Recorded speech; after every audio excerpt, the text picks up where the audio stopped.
Hi, everyone. Welcome. I'm thrilled that y'all are here and can't wait to see you in person, but we are obviously having our business meeting prior to the annual meeting. So one more virtual meeting before we meet again in person. So I think we can go ahead and share the slides and get started. Okay, so here we are. Like I said, welcome to the CNCD annual business meeting. We have a few things on our agenda today. So we'll go ahead and get started. So next slide, please. This is our call to order. Welcome, everyone. And before we get into the rest of the slides, as far as introductions go, I think I know all of you. I'm Erin Verstemming, the outgoing CNCD chair. I would like to, and I think you all know the one and only Lucy Verswad, who really is one of the masterettes of the universe and helps with so many educational projects with the AAN. So let's see, next slide, please. So first things first, we are going to we're going to announce the 2022 awards and recognize our friends and colleagues that have received these awards. So next slide, please.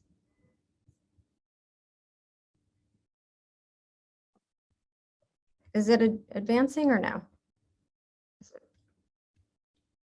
Is it stuck, Katie, or? Oh, there we go. Okay, so next slide, please.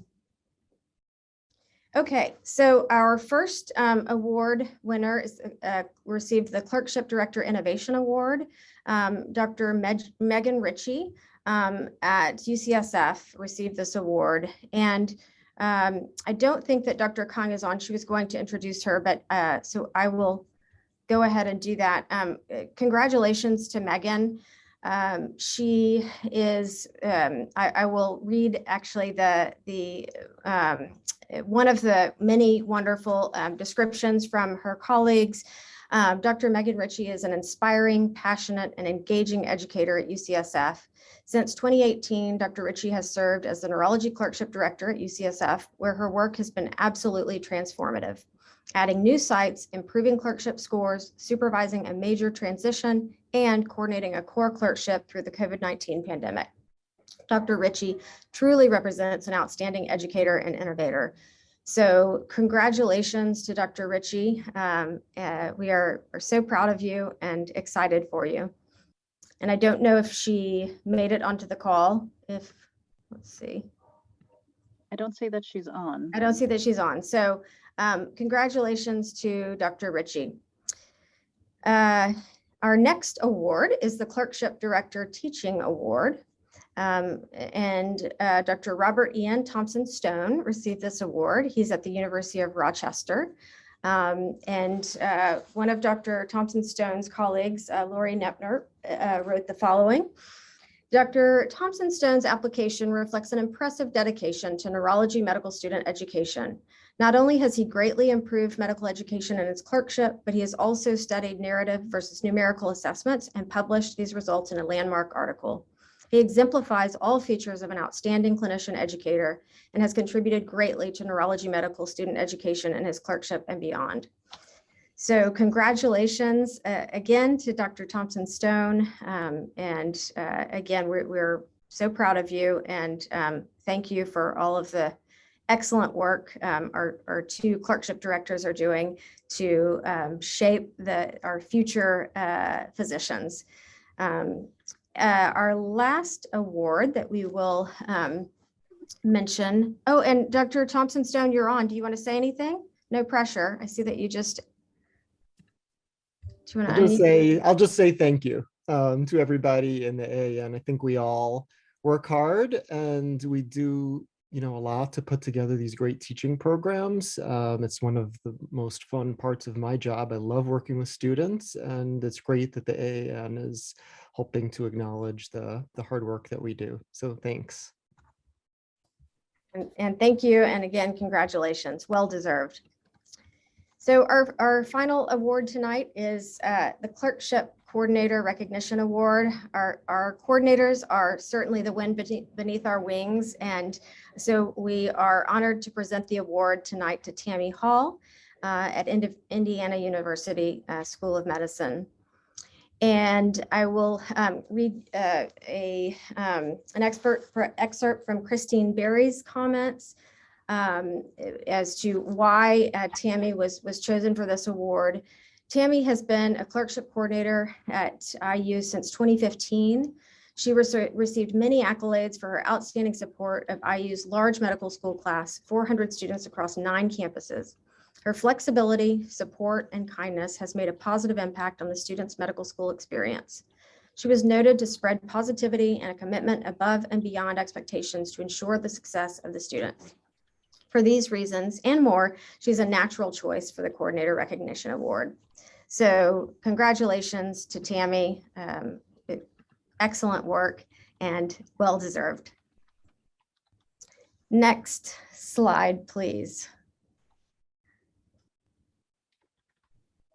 So we're going to, so thank you again to all of our award winners for all that you've done for neurology and the future, our future physicians. Now we're going to move on to the annual meeting, which is right around the corner. We will finally visit in person, which is really exciting. As you all know, the annual meeting is April 2nd through the 7th in Seattle. There will be a virtual meeting April 24th through the 26th. Advanced registration or early registration is the deadline is March 17th. And please know, I'm sure you guys are all aware of this, the COVID-19 policy, vaccination policy. There's lots of information on the AAN website, but it's important that you are that you've submitted your proof of vaccination and that you are masked throughout the conference. So next slide, please. So we'll go through some of the educational offerings at the meeting. And we'll just, this is just a list of the offerings. We have the Neuro, Trainee, and Educator Junction. We have the sign meeting, the Medical Student Symposium, and the Trainee and Faculty Network Receptions. We'll talk a little bit about each of these, and I'll ask Lucy to help me along the way. Next slide, please. So the Neuro, Trainee, and Educator Junction is really an opportunity. It's an area for us all to catch up and network, collaborate. So this is really a time where we can share information and resources, and we'll have some panel sessions, some med ed talks, in addition to some games and trivia, and maybe even some fun prizes. Lucy, is there anything that you'd like to say and kind of help us with thinking about the space with the map here? Yeah, happy to. So as this is my artwork here that I put on the slide to help give a little visual, but to the right of the floor, we're sharing the floor with another LEC, which is the academic LEC. So where you see areas 1 and 2, that's where the academic LEC will be. The Neuro, Trainee, and Educator Junction will be to the right of that. So we have the rooms 3, 4, and 5. Rooms 3 and 4, where we have two stages available to us. One is going to be kind of our coordinator programming for the first few days of the meeting. The other room will be used for our educator trainee sessions that we have. The room where you see 1 through 6 are going to be for our mentoring sessions. And so students and residents can be mentored by educators that are in that come to the meeting, so they can sign up to be mentored while they're there at the meeting. We're going to have a food and beverage station there, so you can, it's just depending on how it's laid out. We're in the conference center versus the Seattle Convention Center, and so short walk, but it's we just wanted to make sure that when you're there, you have all the resources that you need. We are going to have a Twitter wall, so you can be able to see and engage that way. We're going to have a selfie spot, so you can engage with some taking some selfies there. But again, this space is available for you to come to hang out. You're able to charge your devices while you're there to meet with each other. There's going to be quite a bit of programming offered Saturday through Thursday within the space. Excellent. Thank you, Lucy. Okay, so let's move on to the next slide. And just going through some of the offerings. So we will have a sign meeting on Monday, April 4th from 1 to 2. And this meeting is open mostly to med students, but faculty are welcome as well. And there will be a welcome and icebreaker, and then an introduction and review of the meeting materials, and then a Q&A session. And Lucy's just put the link in the chat for more details. Next slide, please. The Medical Student Symposium will occur on April 3rd, Sunday, April 3rd from 12 to 5. And so it's a full day. And this is a symposium for the 41 recipients of the Medical Student Experience at the Annual Meeting Scholarship. And there are additional medical students are allowed and welcome to attend pending space availability. And so this is really a great opportunity for the med students to hear from faculty and meet their peers and really learn more about why neurology is the best specialty around. So next slide, please.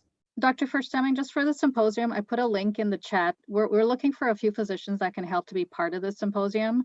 So in the chat, I put a link for you to sign up to participate in the symposium.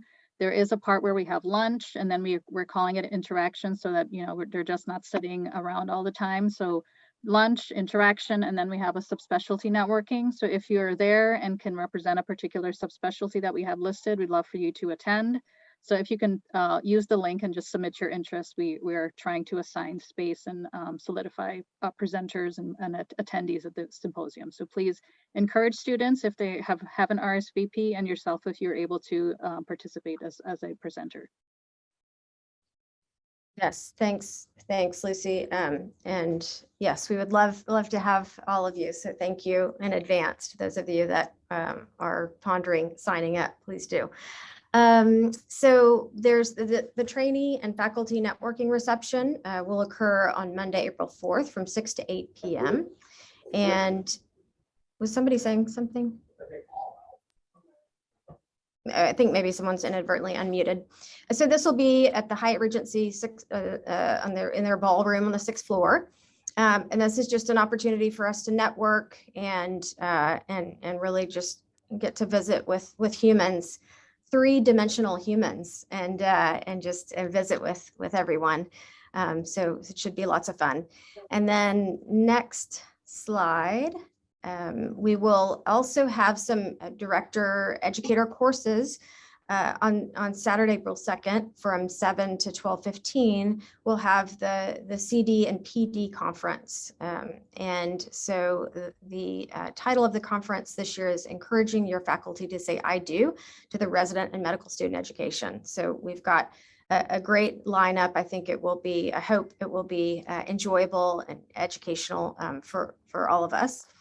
And then on Monday, April 4th from 7 to 9 a.m., there will be a faculty development opportunity titled Enhancing Your Role in Student and Resident Training. So I think those will be great courses.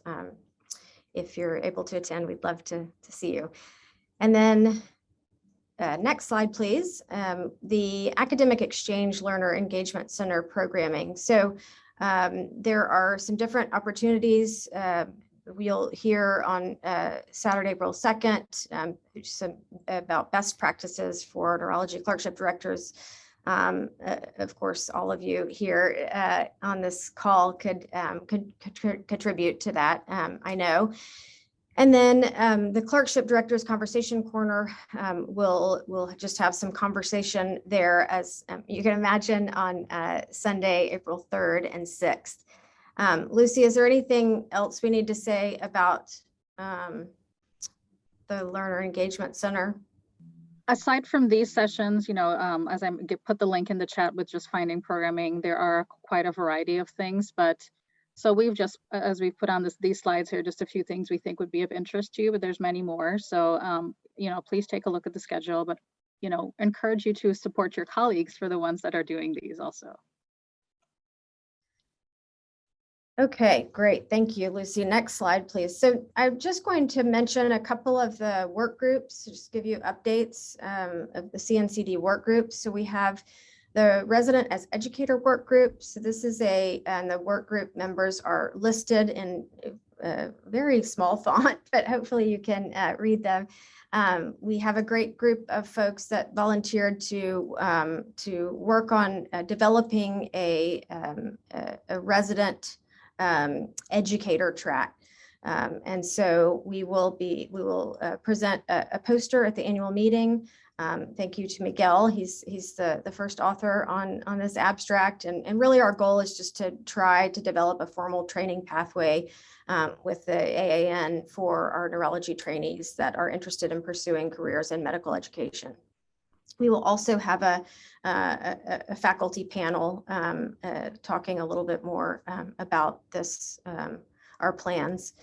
It's a work in progress, but if anyone wants to jump on board, feel free, and more to come on the Resident as Educator track. Okay, so next slide, please. We have our Clerkship Director Toolkit work group. We have finally we have the Clerkship Director Toolkit posted. Thank you, Lucy, for helping in getting that posted on the website. It's in the resources section for clerkship directors. And this is a toolkit that hopefully will be beneficial certainly for new clerkship directors, but possibly for even current clerkship directors. We have lots of different resources there. So I've listed the authors and editors here. And then the next slide just lists some of the contents. So next slide, please. Contents of the toolkit. We just really talk briefly about CD responsibilities and a little bit about the job description, curriculum design. We talk a little bit about writing and refining your syllabus, and then determining your grading components. And then importantly, educating the educator. So just a little bit about career development. So another resource, there are a ton, as you all know, of great resources on the website, AN website, but this hopefully will help some folks. So next slide, please.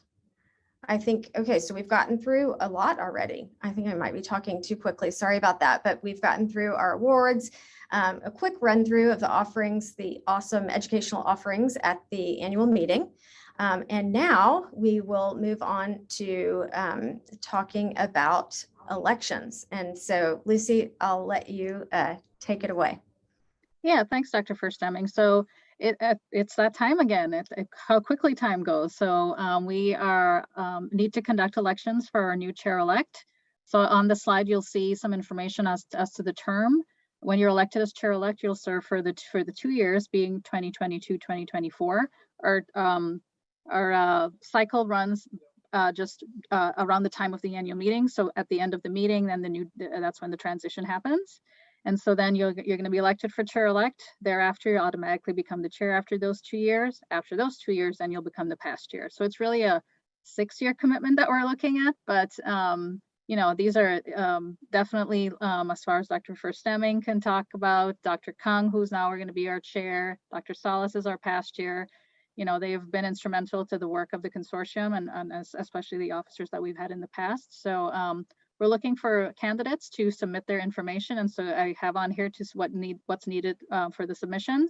So if you can submit your CV and a brief statement on one page, we're looking for some information on what your interests are in this position, what your background has been as far as involvement in the academy, what your experience has been as a local and national educator, and some leadership roles you can talk about in your statement that you'll provide. So we're thinking, as of right now, the deadline is March 31st to submit your interest for this position. Excellent. Okay, so we can move on to our next slide, which is really just an opportunity for us to discuss any new or old business. I'll just ask if anyone has any questions, comments, wants to discuss anything. Please feel free to unmute yourself and just, yeah, speak up if you have any questions, concerns, comments, anything. We'll take it.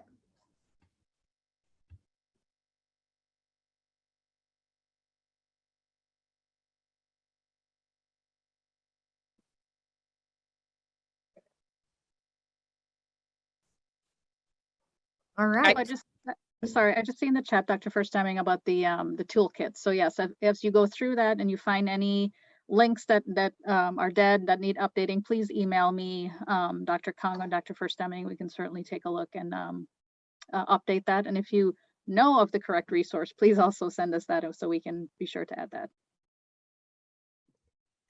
I can bring some, I don't know if everybody wants to leave early or, but I could bring something up. This over the last 6 months, if there's anybody here from like the Northeast programs that I surveyed, I had put together some questions about protected time FTE for a role and whether we as clerkship director also run the sub-I or the acting internship, and whether we also run electives, and whether we have associate clerkship directors or not, and you know what these individuals are getting for their FTE. So it was an interesting results. There's a lot of variability, but I did use some of that benchmarking, as I call it, to advocate for some associate clerkship director protected time through the department. So I'm just wondering, you know, when the last time the AAN or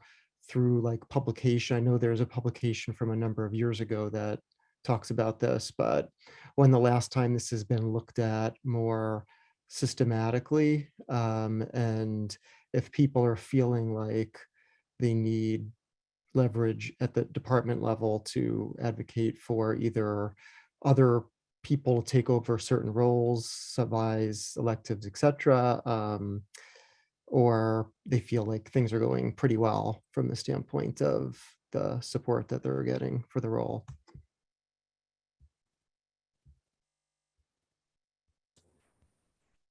Actually, that brings up a good question. And again, I don't know if everybody wants to leave, but if this is the right forum, but for the clerkship directors, are you also in charge of the sub-Is or the rotators outside? I think it's variable, but a lot of us are. Yeah. So Robert, to your question, I believe, and Rachel Salas can back me up on this, but I think the last time we did, AAN has written a paper was in 2017, looking at this data. And that's where our CD toolkit actually mentions that. The Alliance for Clinical Education actually came out with a paper, I guess also Rachel Salas was on that one, mentioning the 50% FTE for clerkship directors, but I'm not sure if it actually mentioned this associate clerkship directors. Yeah, maybe not for like a full discussion here today, but just something that we might want to think about as a group. Yeah, this that. is, sorry, this is Rachel. Yeah, I definitely think this is something that, you know, we should bring up also at the UES. The ACE paper has been tremendous. Hopkins recently, and I'm talking the last couple months, all clerkship directors at least now are having 0.5 FTE, and we got 100% of a clerkship director. So happy to, you know, kind of get that conversation going. I know it's 100% work, sometimes more than that. But definitely, I think we need to strategize on how to get at least everybody a little bit more to that, at least the 50%, if not higher. And it would be interesting to map to Rachel's point, because we have different size clerkships. So, you know, 0.5 may be different depending on the institution, the number of students, if you take rotators. So I think like outlining the true scope of what people are actually doing in the real world, and then how that maps to the actual FTE that we're receiving, I think would give us a lot of leverage at the point when we're discussing this with our chairmen or our institutions. Sounds like a great work group activity. And that's the great thing, I think, about our group, the CNCD, is, you know, it's just everyone works so well together. And if we, you know, and I'll let Doris, you know, take over in just a moment. But if you've have an idea of, you know, an area of interest, I think this is a really, I think we all would agree, this is an incredibly important topic.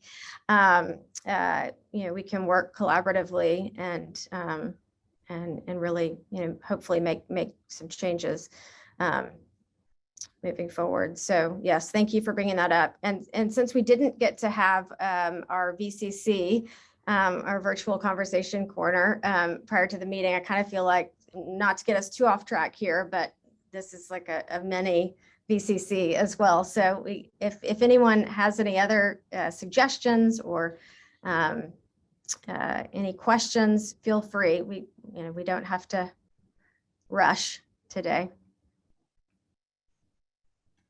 Well, I just want to just say this before we, you know, adjourn. But I just want to give a big shout out to Erin for all the tremendous work you've done. You have now moved to the UES, so we'll be doing fabulous work there, and obviously going to still be part of the consortium and supporting Doris. But you have been amazing. You've done a ton of productivity for the group, and especially during a global pandemic. So I just wanted to recognize you and Lucy for the fabulous work you've done, and Doris as well.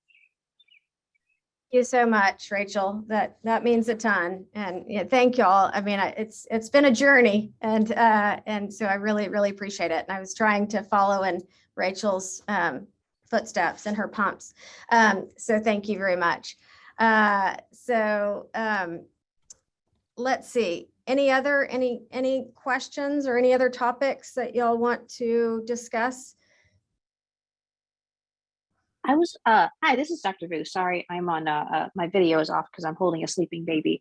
But one of the things that I thought might be helpful is to, and maybe this is some sort of overlap with the CNPD, but talk about how the best ways to mentor students that are applying into neurology. So I have had 13 students this round, and it is quite a task to kind of coach them through the process of what do they need on their application, how do they really shine, you know, how should they ask for letters of recommendation, you know, how do I interface with program directors, and, you know, how do I chat with them whenever they ask me questions about my students? Is it, you know, appropriate to reach out to program directors? I think it would be really, it's something that I think I've had a lot of fun doing with mentoring students that are excited and interested in neurology. But I think maybe some guidance and some overlap with the CNPD of how to be a good mentor, especially and really advisor at this point in the process. I think that would be something that might be under the purview of the CNCD, but it would also kind of overlap with the CNPD. It was just something that we clerkship directors often, you know, people come to us first when they're interested in that career pathway. We actually do plan on, during that CDPD meeting, touch upon mentoring. So maybe we'll be able to touch upon some of those topics, but that's awesome.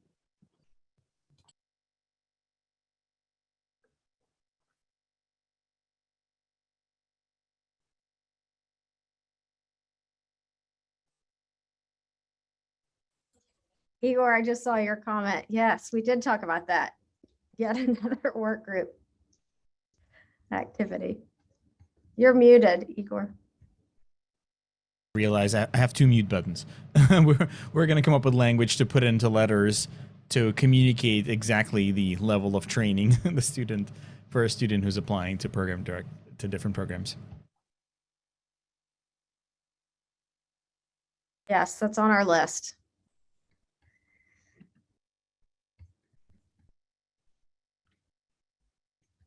All right, so I think we can move on unless anyone else wants to. Oh, Doug has his hand up. Okay, yes, Dr. Gill. Yeah, it was just as long as there was extra time. I was wondering if you could give more detail about what the conversation corner is going to be, and And then maybe also show the times again, because I didn't write them down. Absolutely. We can show those times again. We have, I think, maybe 1 or 2 more slides. So maybe we can go back to sharing the slides. And then ideally we'll try to put together a list from today's PowerPoint for everyone. We'll post it on Synapse with all of the offerings so that hopefully you can use it during the meeting.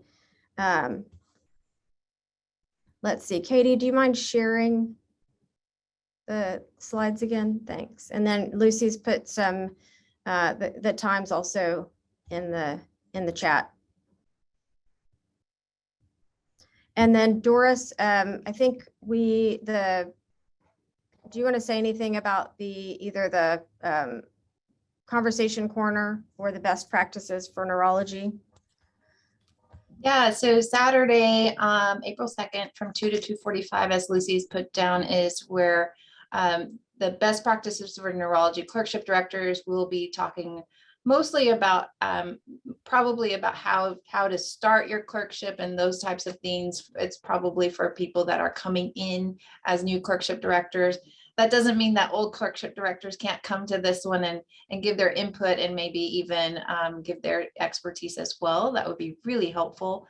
But it is probably a place mostly for people that are starting out or needing, at least maybe even you're already a clerkship director, just need some advice on how to improve your clerkship. And so that's what that one is.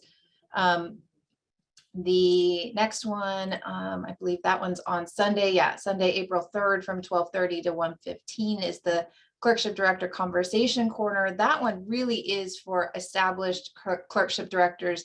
They're just needing some advice, some venting, time to get together. And that one is going to be with a bunch of us as well that are here. Then I think there's one on Wednesday. Is that I'm actually not leading that one, so but that one is another one. I'm sorry, Wednesday. Yeah, it's Wednesday is just another clerkship director conversation corner. Erin, are you leading that one? Yes, but I'm hoping that all my friends and colleagues will show up to converse. So I can just hold the mic and pass it on. Okay, so yeah, so that's a little more information, and like I said, we'll try to collate a list so that you can use it during the meeting to make it easier, so you don't have to try to remember all of these. Okay, so I think we can move on. Oh, sorry, Katie, we have like 2 more slides. If you can just go back to the sharing the slides, maybe just one more slide. Yeah, sorry about that. I saw that it's a full screen on my end. I can't explain it, so I don't know. I didn't want to go back to the small screen for you, so I'm just going to leave it up like this so I don't do further damage. Okay, yeah, that's fine. I think, let's see, we got through just about everything. We're just at, slide number 20. So initially I titled the slide Passing the Torch. And I'm like, no, of course we're not passing a torch. We're passing a reflex hammer, for Pete's sake. So this is the portion of the meeting where I will pass the CNCD chair position on to the wonderful Dr. Doris Kung. I am thrilled that Doris is taking over as the CNCD chair. She's a friend and colleague just down the street here in Houston at Baylor, as you all know.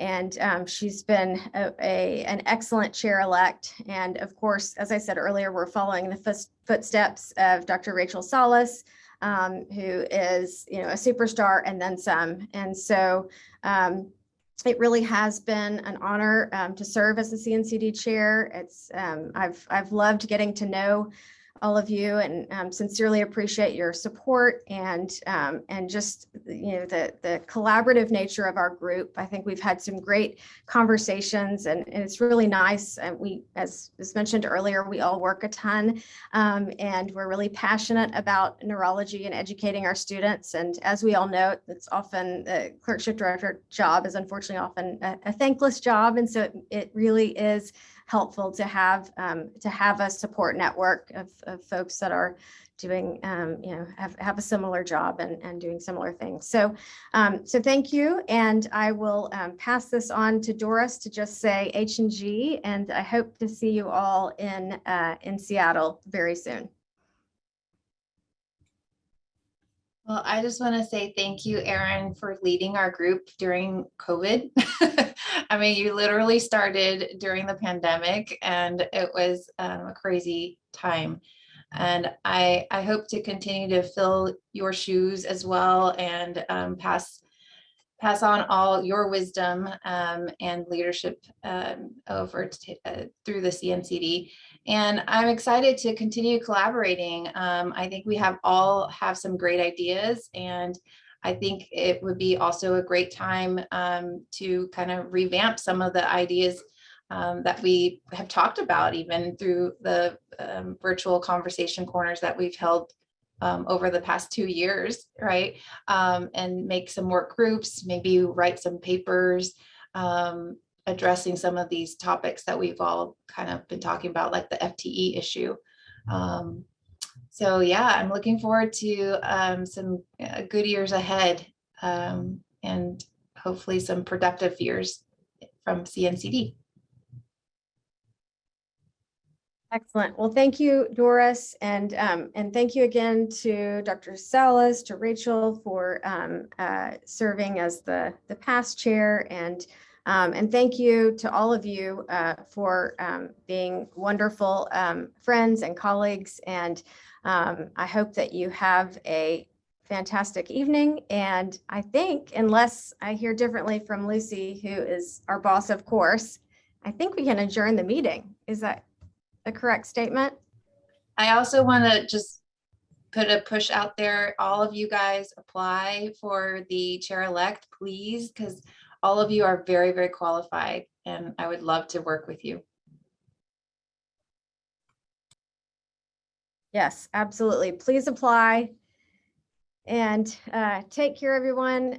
Thank you for your kind words, and hopefully moving forward, even though we're resuming our, we're re-entering the land of pseudo normalcy, I suppose, and resuming in-person events. Hopefully, maybe we can continue the VCCs intermittently to keep in touch and share ideas. And so, anyway, okay. Well. Thanks, everyone. Take care. Our meeting is officially adjourned. We'll hopefully see you in Seattle.